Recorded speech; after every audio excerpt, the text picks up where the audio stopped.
Welcome to Mac's View. As we walk up this trail, I'm going to give you a history of Mac's View. You can imagine many centuries ago, the Cherokees and their ancestors likely climbed this hill as they hunted throughout the area for squirrels, rabbits, turkey, deer, bear, even buffalo. Now, the first white man in the Caches area was Barak Norton in 1824. But he settled just out of view below in Whiteside Cove, well shy of this spot. 7 years later, however, in 1831, Colonel John Alexander Zachary arrived with his family to become the virtual founder of Cachers. In his life, Colonel John built 3 houses. Now, you're going to see one up ahead as you walk up the hill. This is not one of his houses. But the 3 houses were pretty important. The first, in 1833, later became a store where miners could exchange gold for goods. Because of that, miners referred to this whole area as the Caches Valley. Then his son, a little bit later, in 1839, established in that same house the first post office.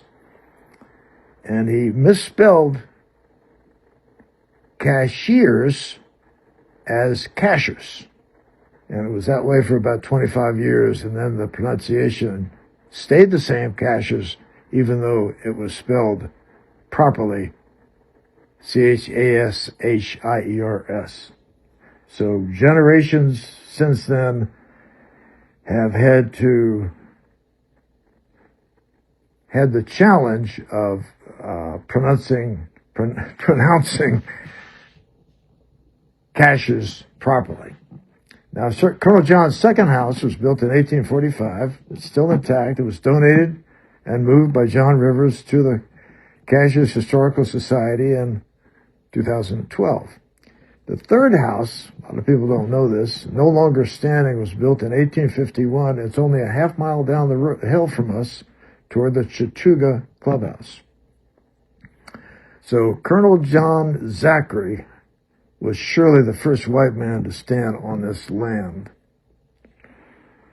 In the early 1900s, a good amount of land on both sides of Highway 107 was sold to Thomas Allison Dillard, who married Susan Fugate, and these were descendants of Norton and Zachary. And it was then passed to a fellow by the name of John Dillard, and then finally his son, Tom Dillard. Now, in get the dates right here. 1935, Brian Hanks, an oilman and lawyer from Fort Worth, Texas, and later CEO and chairman of what is now Florida Power and Light, bought 3 acres adjoining Hampton Inn, and then a parcel from this guy, Tom Dillard. By one account, Hanks hiked all around this area and was fascinated by the 360-degree view of Mac's View. Not only Whiteside and Terrapin Mountains and the beautiful valley below, but also with no rhododendron behind, you can see here, you can imagine seeing Chimney Top, Rocky, and even Big Sheep Cliff. Well, Hanks searched through the area, through the records in Silva, and discovered the owner was a guy by the name of Mac Bryson. He took Mac to the spot, told him how special it was, and named it Mac's View. Hanks offered to buy it, and Mac said no, but gave Hanks the right of first refusal. And then the next January, in the winter, Mac Bryson, short of cash, sold it to Lyndon McKee of High Hampton. And in the summer, Hanks returned furious. He approached McKee and bought the property. And the records show that on September 9th, 1940, a parcel of 66.8 acres conveying the so-called Mac's View land was sold to McKee and his wife, by McKee and his wife, to Brian Hanks and his wife, Virginia, for $400. One legend holds that there were squatters at Mac's View by the name of Ransom McCall and his sister Zadie McCall.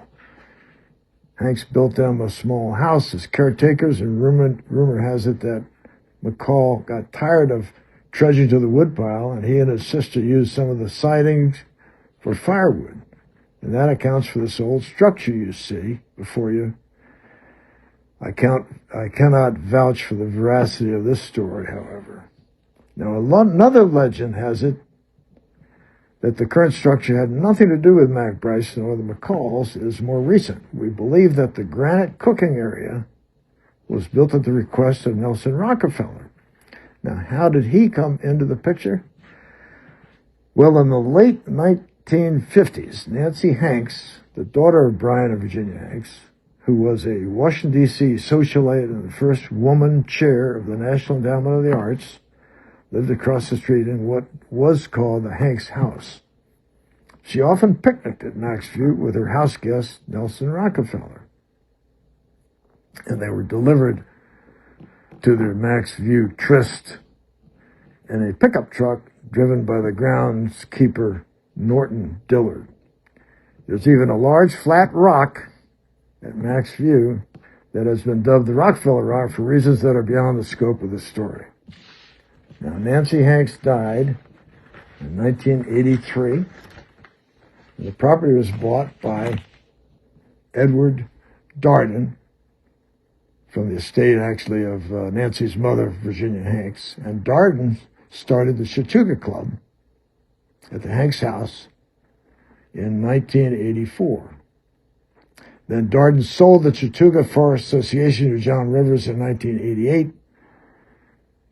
And Mac's View remains an undeveloped common property of the Chautauqua Forest Homeowners Association.